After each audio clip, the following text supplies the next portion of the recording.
দর্শক, এই মুহূর্তে হোটেল ইন্টারকন্টিনেন্টালের সামনে আছেন সহকর্মী এস.এম. আরিফ। যুক্ত হচ্ছি তার সাথে।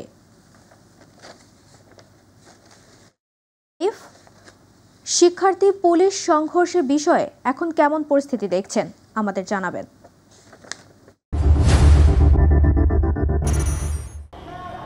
তাবাসসুম, আপনি দেখতে পাচ্ছেন যে ডিপ্লোমা ইঞ্জিনিয়ারিং যে ইনস্টিটিউট রয়েছে তার সেই ছাত্র এবং শিক্ষক সমন্বিত যে পরিষদ, সেই ব্যানারে তারা এই আন্দোলন দাবিটি জানিয়ে আসছেন এবং তারা সেই আন্দোলন করে আসছেন। আজকে সকাল থেকে সেটিতে আন্দোলন করা, তারা যে 7টি দাবি বলা হচ্ছে সেই 7টি দাবিতে কিন্তু তারা এখানে রাজপথে আসলে এসেছে এবং তাদের যে দাবি, সেই দাবিটি হলো 10ম গ্রেডে তারা যে চাকরিটি পেতেন, সরকারি চাকরিটি 10ম গ্রেডে ছিল, সেই 10ম গ্রেডে আসলে তারা তাদের সেই 10ম গ্রেডেই তাদের চাকরি থাকতে চান। সেটি দাবিতে কিন্তু তারা এই আন্দোলনটি আজকে মাঠে নেমেছেন এবং তাদের যে 7টি দাবি আছে, সেই 7টি দাবির মধ্যে এটি একটি দাবি যে যাদের 10ম গ্রেডের যে আগে চাকরিটি সরকারি চাকরিতে পেতেন, সেটিতে আপনি দেখছেন যে ইতিমধ্যে তাদেরকে আসলে সরিয়ে দেওয়ার চেষ্টা করছেন পুলিশ রাজপথ থেকে।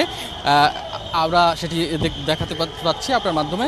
তারা যে দাবিগুলো করেছেন তার মধ্যে প্রথম যে দাবি রয়েছে সেটি ছিল প্রকৌশলী কর্মক্ষেত্রে ডেস্ক অফ ফিল্ড ইঞ্জিনিয়ারিংয়ে ভাগ করে বিসিএস ইঞ্জিনিয়ারিং ও ডিপ্লোমা ইঞ্জিনিয়ারিং কর্মক্ষেত্রে নির্ধারণ এবং 10ম গ্রেডে গ্রেডভুক্ত উপসহকারী প্রকৌশলী সমমান পদ শুধুমাত্র বাংলাদেশ কারিগরি শিক্ষা বোর্ডের অধীনে, তারা যেটি বলছেন তাদের অধীনেই সেটি পদ। এবং সেটিতে আপনি দেখছেন একজনকে আসলে এই যারা আন্দোলন করছেন তাদের মধ্যে একজনকে আসলে পুলিশ ধরে নিয়ে যাচ্ছেন এবং আপনি দেখছেন যে যারা আন্দোলন করছেন তাদেরকে আসলে পুলিশ ছত্রভঙ্গ করতে তারা কিন্তু তাদের দিকে যাচ্ছেন। আমরা আসলে এখন আছি ঠিক ইঞ্জিনিয়ারিং ইনস্টিটিউট আইডিবি ভবনের ঠিক অপোজিটের এখানেই আসলে তারা আন্দোলন শুরু করেছিলেন এবং